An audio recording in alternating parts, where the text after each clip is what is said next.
हमारे काम से बाहर निकालें। मगर नैब पे कोई फ़र्क नहीं पड़ रहा। आपसे भी मेरी बात हुई जी, बिल्कुल आई एग्री विद यू कि जी लेजिस्लेशन होनी चाहिए, लेजिस्लेशन पे हमें कंसेंसस करना चाहिए और लेजिस्लेशन के अलावा कोई और सलूशन नहीं है। और ये मैं अप्रिशिएट करता हूँ बाबर अवान साहब को भी, उन्होंने भी इस पे मुझे सपोर्ट किया और उन्होंने कहा कि जी आप सही बात कर रहे हैं, this is in the interest of Pakistan sir, it is not the issue कि मेरे पे रेफरेंस फाइल हो गया। वो और मुझे अजीब अजीब किस्म के मैसेज भी आते हैं कि जी हम आप पे और इंक्वायरियाँ भी कर रहे हैं, आप जितना बोलेंगे हम। मैं कहना चाहता हूँ जी, मेरे पे जितनी इंक्वायरियाँ करना चाहते हैं आप करें और जितने केस आप बनाना चाहते हैं बने। ये मेरे कोलीग साथ बैठे हैं, कोई हम इन चीज़ों से नहीं डरते कि हमारे ऊपर केस बनेंगे तो हम बोलना बंद कर देंगे, हम और बोलेंगे। और हर हफ्ते हम प्रेस कॉन्फ्रेंस करेंगे और हर हफ्ते जो नैब इफेक्टिव्स हैं अब वो सामने आएंगे चेयरमैन साहब, और वो सेनेट में आएंगे, मेरे दफ्तर में आएंगे, कमिटीज़ में आएंगे और वो आके बताएंगे कि हमारे साथ क्या हो रहा है। तो मैं आपको अगेन एंड अगेन ये रिक्वेस्ट करूँगा कि आप इस इशू को, और ये जो कैबिनेट को भी, यहाँ वज़रा बैठे हुए हैं इनको भी, कि इसको ये मेरी कोई पर्सनल लड़ाई नहीं है चेयरमैन साहब। मैं अपने के I give a damn about this case, मेरे पे 10 केस बने मुझे नहीं परवाह, मगर private citizen of Pakistan and business people should not be subject to the NAB torture that they are going through. Further sir मैं मेंशन करना चाहता हूँ कि नैब का एहतसाब, नैब के एहतसाब पे क्या ऑब्जेक्शन है, गवर्नमेंट को नैब का एहतसाब करने में क्या ऑब्जेक्शन है, नैब के लोगों को बुलाने में क्या ऑब्जेक्शन है। मैं अखबार में सुनता हूँ कि इंजीनियर मंगी साहब जो हैं हमारे डीजी, वो उनकी फैमिली मुल्क से बाहर रहती है। तो भाई अगर वो बाहर रहती है तो उनका हम क्यों नहीं पूछ सकते?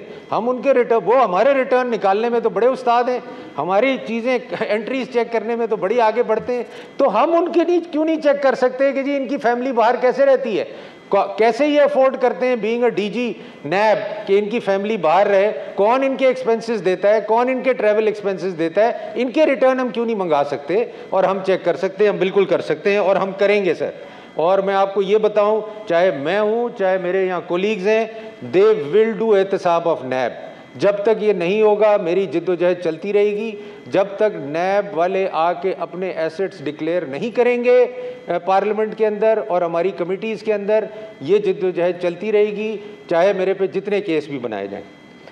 और मैं एंड में और ये कहना चाहूँगा जी कि जो डिस्क्रिमिनेशन हो रही है उसको भी हमें देखना चाहिए कि ये डिस्क्रिमिनेशन क्यों की जा रही है, ये क्या वजह है डिस्क्रिमिनेशन की। एक तरफ आप कहते हैं अक्रॉस द बोर्ड, शेख साहब यहाँ बैठे, कुछ दिन पहले मैंने सुना कि इनको एक नैब से नोटिस आ गया। अब मैं सोच रहा था कि when he was a minister, मुझे तो याद नहीं है 2 साल पुरानी बात कि मैंने क्या, when he was minister in Sindh government, इन्होंने क्या चीज़ें अप्रूव की होंगी, क्या साइन की होंगी, मैं नहीं समझता कि इनको याद है, मैं नहीं समझता कि ये याद कर सकते हैं। और इस किस्म का नोटिस इनको आना चाहिए और पूछना चाहिए इनसे। हाँ, अगर वैसे आप कोई चीज़ पूछना चाहते हैं तो what is the need of the notice? तो मैं ये सिर्फ एक आदमी को जलील करने के लिए, एक आदमी को ख़राब करने के लिए, सर हम तो बर्दाश्त कर लेते हैं। आपने देखा कि अभी हमारे जो कल पीएसी ने, मेरे ख्याल हमारे मेंबर्स भी थे उसके अंदर, कि जी खुर्रम साहब की जो डेथ हुई है उसकी पीएसी ने कहा है कि इसकी इन्वेस्टिगेशन किया जाए। और सर मैं आपको भी रेकमेंड करूंगा, जो सुसाइड जो लोगों ने कमिट किए हैं, जो लोग मरे हैं, उनके प्लीज़ मैं मेंबर से भी रिक्वेस्ट करूंगा उनके घर जाएं और उनकी बातें सुने कि उनके साथ क्या हुआ है। मैं भी जाऊंगा, आप भी जाएं, क्योंकि ये सर ये एक ऐसा इशू है कि पूरे मुल्क को थ्रेट कर रहा है, हर आदमी को थ्रेट कर रहा है। तो मैं ये अपनी जिद्दोजहद जारी रखूंगा। और वंस अगेन मैं ये कहना चाहता हूँ कि अगर चेयरमैन नैब ब्लैकमेल हो रहे हैं, सेनेट मौजूद है, नेशनल असेंबली मौजूद है, हमारी कमिटीज़ मौजूद हैं, आके हमें बताएं कि उनको कौन ब्लैकमेल कर रहे हैं। Thank you ji.